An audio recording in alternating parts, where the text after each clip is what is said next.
قرآن مجید فرقان حمید پارہ نمبر 22 سورۃ الاحزاب آیت نمبر 40۔ اللہ تبارک و تعالی نے نبی اکرم صلی اللہ علیہ وسلم کی ختم نبوت کا ایک خاص انداز میں ذکر کیا ہے، جس کو فرمایا ما کان محمد ابا احد من رجالکم ولکن رسول اللہ و خاتم النبی،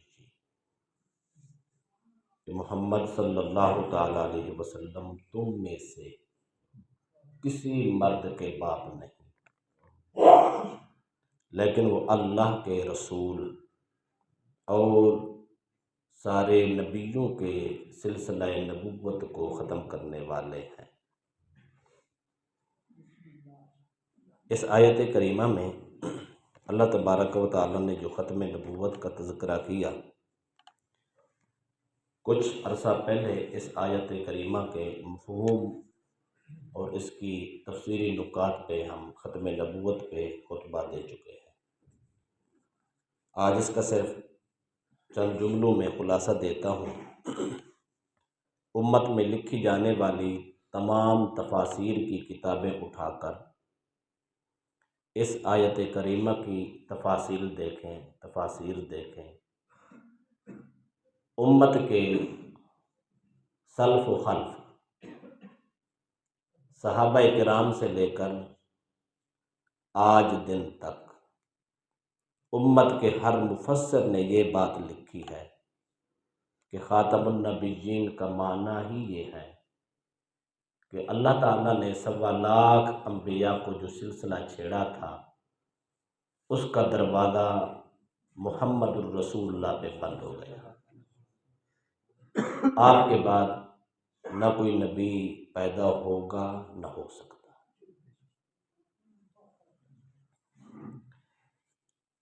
دوسرے مقام پہ اللہ تبارک و تعالی نے قرآن مجید فرقان حمید میں یہ ارشاد فرمایا، الیوم اکملت لکم دینکم واتممت علیکم نعمتی ورضیت لکم الاسلام دینا، میں نے تمہارے لیے تمہارا دین مکمل کر دیا اور تم پر اپنی نعمتوں کو بھی مکمل کر دیا، تمہارے لیے اسلام کو میں نے دین ڈکلیئر کر دیا۔ اس آیت کریمہ میں بھی اللہ تبارک و تعالی نے تکمیل دین، تکمیل نعمت، اللہ تبارک و تعالی نے یہ سب کچھ مکمل کر کے بتا دیا۔ اب قیامت تک یہی کامل دین، یہی اسلام اور یہی نظام ہی چلے گا۔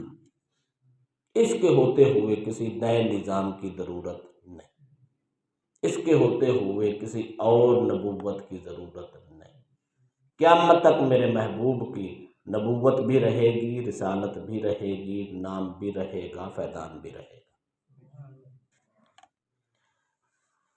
سنن ابو داؤد کتاب الفتن میں یہ حدیث موجود ہے، اللہ کے نبی نے فرمایا انہو سیکون فی امتی کذابون ثلاثون، فرمایا ان قریب میری امت میں 30 جھوٹے آئیں گے، کلہم یزعم انہو نبی، ان میں سے ہر شخص یہ گمان کرتا ہوگا کہ میں نبی ہوں۔ 30 لوگ جھوٹے مدعیان نبوت آئیں گے۔ یہ سرکار دو علیہ وسلم نے خبر دے دی، 1400 سال پہلے سے یہ خبر عام ہو چکی ہے کہ جھوٹے نبوت کے دعویٰ کرنے والے لوگ ضرور آئیں گے۔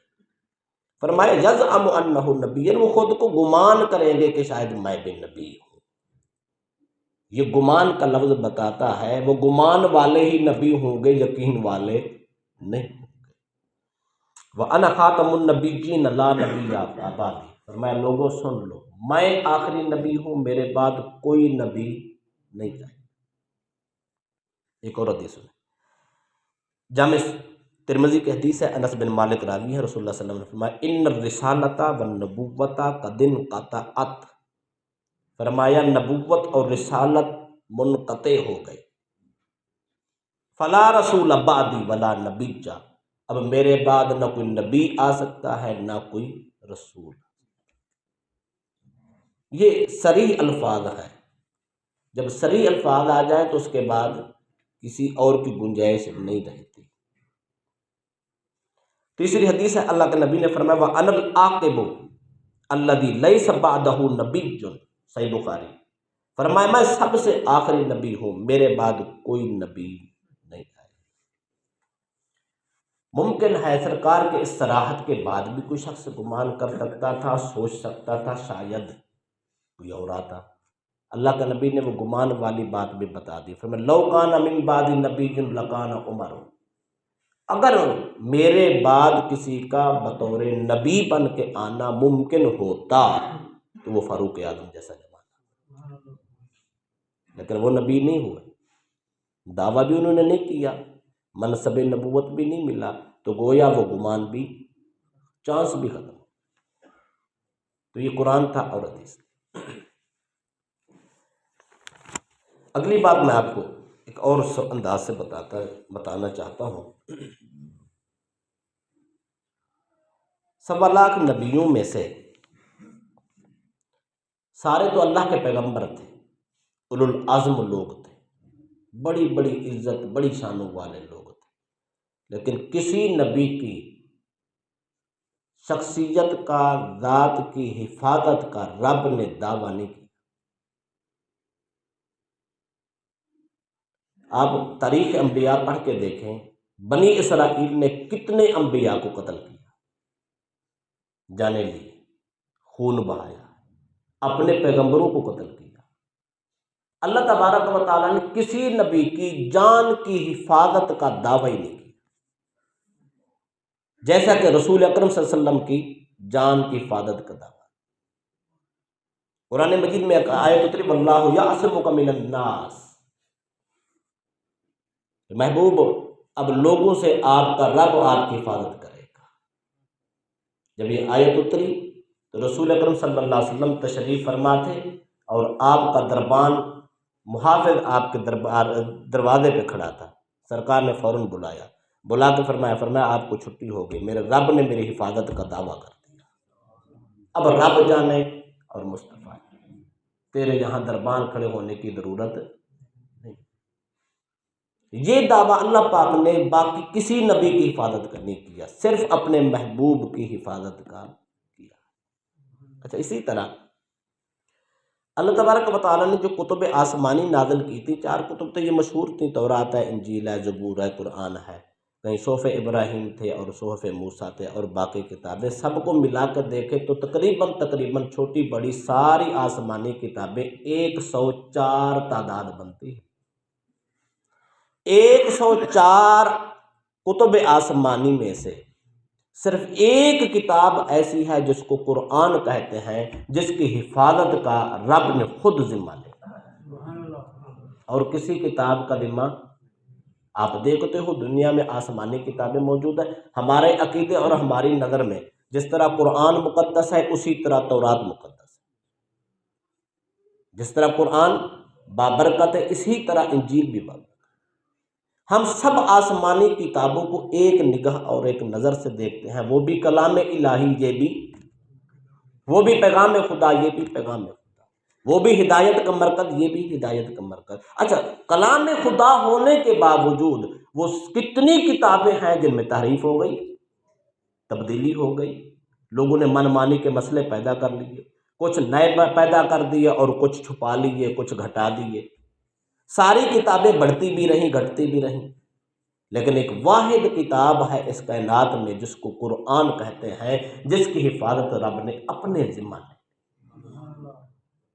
سوال سیدھا سا ہے کہ اللہ تعالیٰ نے 1.25 لاکھ انبیاء میں سے کسی نبی کی ذات کی حفاظت کا ذمہ نہیں لیا، صرف ذات مصطفیٰ کا لیا۔ 104 کتب آسمانی میں سے رب نے کسی کتاب کی حفاظت کا ذمہ نہیں لیا، صرف ایک کتاب قرآن کی حفاظت کا ذمہ لیا۔ کیوں لیا؟ وجہ اس کی یہ تھی، اللہ کو پتا تھا اگر ایک نبی کو یہ قوم قتل کر دے گی تو اس کے پیچھے اور بھیج دوں گا، وہ میرا پیغمبر آ کے سنبھال لے گا۔ اگر یہ اور کو بھی قتل کریں گے تو تیسرا بھیج دوں گا، تیسرے کو قتل کریں گے چوتھا بھیج دوں گا، میں بھیجتا رہوں گا۔ یہ اگر قتل کرتے رہیں گے تو کوئی بات نہیں، میری ہدایت کا سلسلہ چلتا رہے گا، قوم تک میرا پیغام پہنچتا رہے گا۔ سلسلہ ہوتا رہا، قومیں ظلم کرتی رہیں، زیادتیاں کرتی رہیں، اللہ اپنی ہدایت پھر سے نازل کرتا رہا، انبیاء کا سلسلہ جاری رکھا۔ لیکن جب سرکار دو عالم صلی اللہ علیہ وسلم تشریف لائے، چونکہ ان کے بعد کسی نبی کے ایز اے نبی آنے کا کوئی چانس موجود نہ تھا، آخری نبی تھے، اللہ پاک نے دعویٰ کر دیا، فرمایا واللہ یعصمک من الناس، محبوب اب تیری ذات کی حفاظت بھی میں خدا کروں گا، کیوں؟ اس لیے کہ قیامت تک تو نے رہنا ہے، تیری نبوت نے ہی رہنا۔ نعرہ تکبیر، نعرہ رسالت، نعرہ تحقیق۔ اسی طرح باقی کتب آسمانی کی حفاظت نہیں ہوئی، اللہ نے حفاظت کا ذمہ نہیں لیا، وہ بدلتی رہی، تعریف ہوتی رہی۔ کیوں؟ ایک لوگ تعریف کرتے اللہ دوسری نازل کر دیتا، اس میں تعریف ہوگی اللہ اور نازل کر دیتا۔ ہدایت کا سلسلہ ہوتا رہا، وہ کوٹا پورا ہوتا رہا، قوم تک پیغام حق پہنچتا رہا، لوگ ہدایت پہ چلتے رہے۔ لیکن جب آخری کتاب قرآن مجید نازل ہوا تو اللہ پاک نے خود اعلان فرما دیا، فرمایا اب اس کی حفاظت کا ذمہ میں خود لیتا ہوں۔ کیوں؟ اس لیے اب یہ کتاب قیامت تک کے لیے کتاب ہدایت ہے، یہ قانون قدرت ہے اور ساری کائنات کے لیے نظام ہے، لہذا اس کو میں بگڑنے نہیں دوں گا، اس کی زبر کی بھی حفاظت کروں گا، دیر کی بھی حفاظت کروں گا۔ فرمایا یہ پیغام اب ختم نہیں ہوگا۔ کیوں؟ اس لیے یہ کتاب ایسی کتاب ہے جس نے قیامت تک باقی رہنی ہے۔ مصطفیٰ کی ذات کی حفاظت، مصطفیٰ کی کتاب کی حفاظت، یہ اس بات کی دلیل ہے کہ نہ ان کے بعد کوئی نبی آ سکتا ہے اور نہ ان کے بعد کوئی کتاب آ سکتی ہے۔ یہ آخری کتاب اور آخری پیغمبر۔ اچھا ایک اور بات کرنا،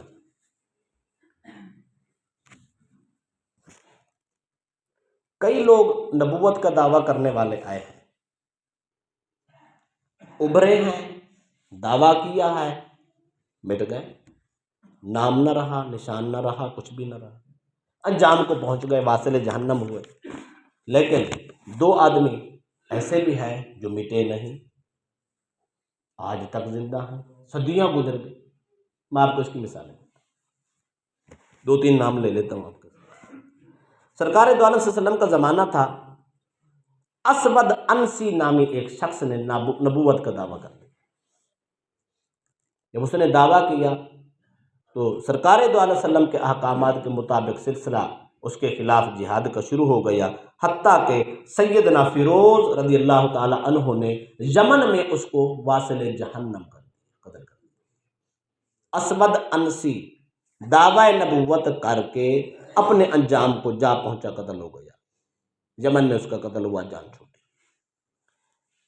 اسی طرح مسیلمہ کذاب اٹھا، اس نے دعویٰ نبوت کیا، سرکار کی زندگی میں آپ کے آخری ایام میں اس نے دعویٰ نبوت کیا، سرکار نے اس کے جہاد کے لیے اس کے مقابلے میں قافلہ بھی بھیج دیا، وہ جہاد کا سلسلہ شروع ہو گیا، سرکار کا وصال ہو گیا، پھر اس کے بعد آپ کی تدفین وغیرہ ہوئی، صدیق اکبر کا زمانہ شروع ہو گیا، پھر آپ نے باقاعدہ طور پر فوجیں بھیج کر اس کا قلع کما کر، اس کا سبب تھوڑا سا بتا دیتا ہوں۔ یہ جو مسیلمہ کذاب تھا، اس کی ہسٹری ایسی تھی کہ یہ بہت بڑا قافلہ لے کر سرکار کی خدمت میں آیا تھا، اور بڑا سمجھدار، دانشور اور بڑا ذہین فتین اور بڑا چلاک آدمی تھا۔ یہ جب آیا نا مدینہ پاک میں، مدینہ پاک سے نے ڈیرا لگا لیا اور لوگوں کو کہنے لگا اگر اپنے بعد مجھے خلیفہ نبی اکرم صلی اللہ علیہ وسلم مقرر کر لیں تو میں آپ کی فرما برداری قبول کرتا ہوں، اگر مجھے خلیفہ نہ بنائیں تو پھر نہیں کرتا۔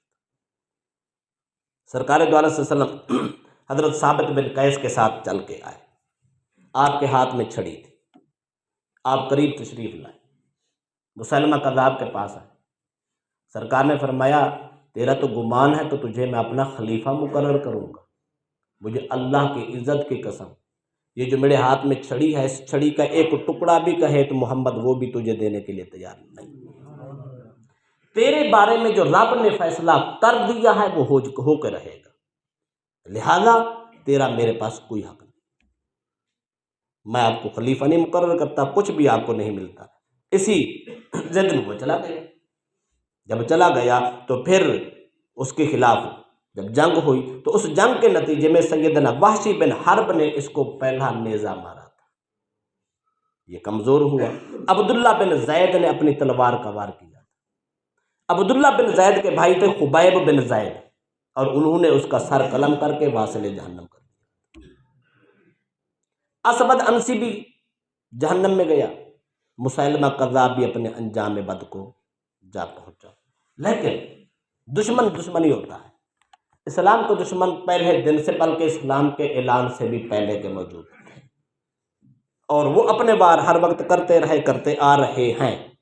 ایک متنبی بہت بڑا شاعر عرب کا گزرا ہے، اس کی کتابیں ہمارے درس نظامی میں باقاعدہ پڑھی جاتی ہیں، بہت ذہین فطین آدمی تھا، اور اس نے بھی نبوت کا دعویٰ کیا تھا، اور اس نے جب نبوت کا دعویٰ کیا تو یہ بھی اپنے انجام کو پہنچا، یہ بھی قتل ہوا، اس سے بھی جان چھوڑی۔ اور دو آدمی تھے، ایک کا نام تھا بہاءاللہ ایرانی، دوسرا ہے مرزا غلام احمد قادیانی۔ یہ سینکڑوں سال سے چلے آ رہے ہیں، نام نہیں ختم ہوا۔ لوگ ان کے حمایتی آئے دن نئے فتنے کے ساتھ آتے ہیں، آئے دن نئے رنگ کے ساتھ آتے ہیں۔ آپ کو میں چونکہ ٹائم ختم ہو رہا ہے، میں خلاصہ آپ کو دے دیتا ہوں۔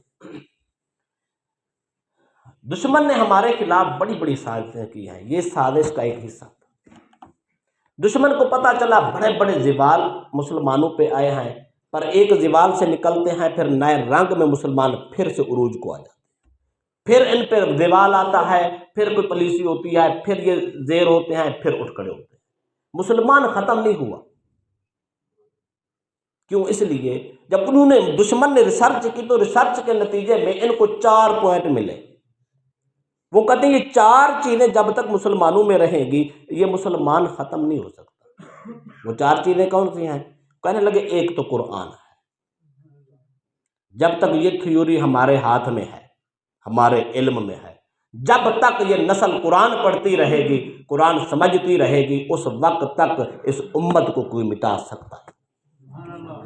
یہ دیوال کا سبب یہی ہے، ہم نے قرآن کو غلاف میں سنبھال کے اوپر رکھا ہوا ہے، روشن دان میں سنبھال کے اس کو اٹھانا ہے، چوم کے پھر رکھ دینا ہے، بس ہم نے اسی لیے رکھا ہے، یا قسم کھانے کے لیے رکھا ہوا ہے، کوئی مر جائے تو سورۃ یاسین پڑھنے کے لیے رکھا ہوا ہے۔ کبھی قرآن کی تھیوری کو پڑھیں، اس قانون کو پڑھیں، اس ہدایت کو پڑھیں تو کوئی بھی دشمن کی کیا جرت ہے کہ وہ میلی آنکھ بھی دیکھ لے۔ ہم نے اپنا کام چھوڑ دیا۔ تو بہرحال آگے چلتا ہوں۔ انہوں نے کہا پہلا تو قرآن ہے، نمبر 2 عشق رسول ہے، نمبر 3 حج، نمبر 4 جہاد۔ یہ 4 کام ایسے ہیں جس نے امت مسلمہ کو بچا رکھا، قرآن، عشق رسول، حج اور جہاد۔ دشمن نے ہر پرائے پہ کام کیا ہے، ہر قسم کی سازش کی ہے، ان 4 کاموں کو مٹانے کی انہوں نے از حد کوشش کی۔ یہ جو بہاءاللہ ایرانی آیا تھا اس کے ذمہ دیا گیا تھا، اس کو بتایا گیا تھا تیرا ٹاسک جو ہے نا وہ یہ ہے کہ تو نے جہاد ختم کر، بلکہ اس کے ذمہ تھا تو نے حج ختم کرنا ہے۔ اس نے کیا کیا؟ اس نے ایران میں جگہ جگہ کعبے بنا دیے، ادھر کعبہ، ادھر کعبہ، ادھر کعبہ، چھوٹے شہر میں کعبہ، بڑے شہر میں کعبہ۔ کہتے اتنے پیسے لگاتے ہو، کعبے کا حج کرنے جاتے ہو، وہ حج تو یہاں ہوتا ہے، کعبے کا حج کرنا ہے نا، وہ کعبے کے ارد گھومنا ہے نا، آ جاؤ میں یہاں حج کراتا ہوں۔ اس نے وہاں حج شروع کرا دیے، یہ فتنہ بپا کر دیا کہ لوگ حج پہ نہ جائیں۔ کیوں؟ حج بہت بڑا اجتماع ہے، اس امت کے اکٹھے ہونے اور وحدت کی علامت ہے۔ مثلا ہم نماز پڑھتے ہیں، پنجگانہ چھوٹا اجتماع ہے، جمعہ پڑھتے ہیں بڑا اجتماع ہے، عیدین پڑھتے ہیں اس سے بڑا اجتماع ہے، پھر حج کرنے جاتے ہیں تو پوری امت کا اجتماع ہے۔ امت کا اجتماع دیکھ کر دشمن پاش پاش ہو جاتا ہے، دشمن کہتا ہے یہ اکٹھے، ہم توڑنے کی کوشش کرتے ہیں یہ پھر جڑ جاتے ہیں، ہم پھر ہٹاتے ہیں پھر جا ملتے ہیں، یہ اکٹھے بیٹھتے کیوں ہیں؟ ان کو ہمارے اجتماع سے، ہماری وحدت سے، اتفاق سے، اتحاد سے ان کو بڑی الرجی ہے اور بڑی تکلیف ہے۔ تو انہوں نے اس کو ٹاسک دیا کہ بہاءاللہ کو کہ تو نے اس کو ختم کر، یہ اجتماع نہیں ہونا چاہیے، لیکن اللہ کا کرم ہے وہ ناکام ہوا، مسلمان آج بھی کامیاب ہے۔ یہ جو مرزا آیا تھا نا، مرزا غلام احمد قادیانی، اس کو بھی انگریز نے یہ ٹاسک دیا، اس نے کہا کہ تو نے جہاد ختم کر۔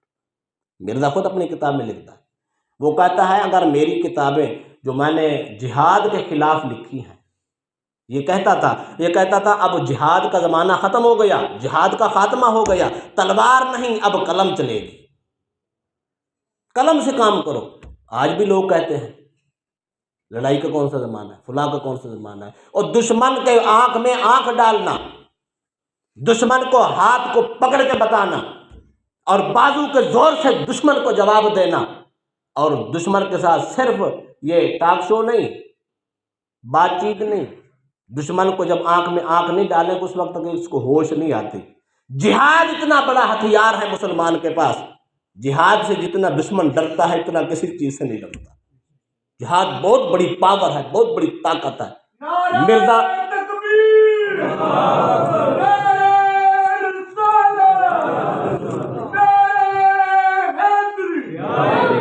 مہربانی، اس نے اتنی کتابیں لکھی، مرزا خود لکھتا ہے، کہتا ہے میری جہاد کے خلاف اگر کتابیں پڑھی جائیں تو 50 الماریاں فل ہوتی ہیں اس کتابوں، صرف جہاد کے خلاف لکھی۔ بہت بڑا ٹاسک تھا اس کے پاس، اس نے بڑی کوشش کی، دشمن پیسہ لگاتا رہا، یہ آگے بڑھتا رہا۔ آج بھی دشمن مرزائیت کو جتنا پیسہ لگا رہا ہے اتنا کسی کو نہیں لگا رہا۔ آج آپ سرگودے کی جگہ پہ دیکھیں تو آپ پوری بستیاں انہوں نے خرید لی ہیں، پورے رقبے انہوں نے خرید لیا اور اپنے پورے گاؤں آباد کر رکھے ہیں۔ آج بھی کوئی آدمی اتنا کہہ دے کہ میں مرزائی ہوں تو اسی وقت اس کی کوٹھیاں بننی شروع ہو جاتی ہیں، اس کے پاس مال آنا شروع ہو جاتا ہے۔ آج بھی دشمن یہ پالیسی اپنا رہا ہے۔ یاد رکھ لے، ایمان سے بڑی چیز کوئی نہیں ہے۔ مال کی خاطر، دنیا کی خاطر ایمان نہیں گنوانا۔ ہمارا نبی آج بھی مصطفیٰ ہے، ہمارا نبی کل بھی مصطفیٰ ہے۔ معذرت کے ساتھ ٹائم ہو چکا ہے، میرے کو صرف 2 منٹ دے دیں۔ انہوں نے بڑی پالیسیاں کی ہیں، یہ مختلف رنگوں میں آتے رہے۔ آخری بار انہوں نے ہمارے ساتھ یہ کیا ہے کہ عشق مصطفیٰ مٹاؤ۔ جب عشق مصطفیٰ اس دل سے نکل گیا، اس ذہن سے نکل گیا تو یہ قوم فارغ ہے، یہ کسی کام کی نہیں۔ اچھا، عشق مصطفیٰ کیسے نکلتا؟ بڑے حملے ہوئے ہوتے رہے ہمارے اوپر، لیکن اللہ کا فضل رہا، ہمارے پاس وہ ملحد بھی آتے رہے، معتزلہ بھی آتے رہے، کلام اللہ پہ بحث ہوتی رہی، خلق خدا پہ، حرام حلال پہ، گناہ و ثواب پہ ساری باتیں ہوتی رہیں، پر اس سے ہمارا کچھ نہ بگاڑ سکے۔ آخر انہوں نے وار ایسا کیا، انہوں نے کہ عشق مصطفیٰ ختم کرو۔ اب عشق مصطفیٰ کیسے ختم کریں گے؟ انہوں نے کہا ایسا کرو نا، شفاعت مصطفیٰ کا بڑا وسیلہ ہے۔ آج بھی امت مصطفیٰ کی شفاعت پہ امید لگا کے بیٹھی ہے، سہارا ہے ہمارا، عملوں پہ سہارا نہیں ہے، مصطفیٰ کی شفاعت کا آج بھی سہارا ہے۔ انہوں نے کہا اس کو مشکوک کر دو۔ آج دنیا کام کر رہی ہے، مذہبی لبادے میں لوگ کام کر رہے ہیں، کہتے شفاعت تو کوئی چیز نہیں ہے، شفاعت تو کوئی چیز نہیں ہے، بس اللہ ہی کرنا ہے۔ شفاعت اتنا بڑا مسلمان کا ہتھیار ہے، ادھر سے اللہ کی عدل کی کرسی ہوگی، ادھر سے مصطفیٰ کا مقام محمود و مقام شفاعت لگا ہوگا۔ اب محمد عربی سر جھکا کے شفاعت کریں گے، گناہ گاروں کی بخشش ہوتی ہے۔ آج لوگوں نے مصطفیٰ کے توسل کے عقیدے پہ، وسیلہ مصطفیٰ کے عقیدے پہ حملے کرنے شروع کر دیے، مشکوک کرنا شروع کر دیا۔ وسیلہ کوئی چیز نہیں ہے، وسیلہ کوئی چیز نہیں ہے۔ قرآن کہتا ہے خدا سے ڈر، وسیلہ تلاش کر، ورنہ تیری کیا جرت تو خدا سے جا ملے۔ خدا سے ملنا ایک ذات مصطفیٰ کا کام ہے۔ آج لوگ اس پہ حملے کر رہے ہیں، مطلب کیا ہے؟ اس کو دور کرو، مسلمان کو رسول اللہ سے دور کرو، عشق مٹاؤ۔ استغاثہ پہ حملے ہیں، شفاعت پہ حملے ہیں، ندا پہ حملے ہیں، مصطفیٰ کی حیات پہ حملے ہیں۔ یہ وہم پیدا کیے جا رہے ہیں۔ ہر وہ ذہن جو مصطفیٰ کی عزت پہ حملہ کرے، علم پہ، طاقت پہ، اختیار پہ، حسن پہ، کمال پہ، جمال پہ، مصطفیٰ کی کسی شان پہ حملہ کرے، سمجھ لو اس کے پیچھے دشمن ہے، اس کے پیچھے انگریز ہے، اس کے پیچھے یہ ایک لابیہ ہے، اس کے پیچھے کوئی اور ہے جو دشمن کے دل سے، مسلمان کے دل سے ایمان نوچنا چاہتا ہے۔ لوگوں، آج بھی ہم مصطفیٰ کے وسیلے کے قائل ہیں، آج بھی ہم مصطفیٰ کی شفاعت کے قائل ہیں، ہم استغاثہ کے قائل ہیں، ہم ندا کے قائل ہیں۔ ہمارا نبی آج بھی زندہ ہے، ہمارا نبی کل بھی زندہ ہے، وہ اس جہاں میں بھی زندہ تھے، اس جہاں میں بھی زندہ ہے۔ ہمارا رابطہ آج بھی کملی والے سے ہے، کل بھی کملی والے سے ہے۔ ہمیں آج بھی گنبد خضرا سے وہی فیض مل رہا ہے جو مصطفیٰ کی حیاتی میں ہمیں فیض ملتا تھا۔ جیسے کلمے کا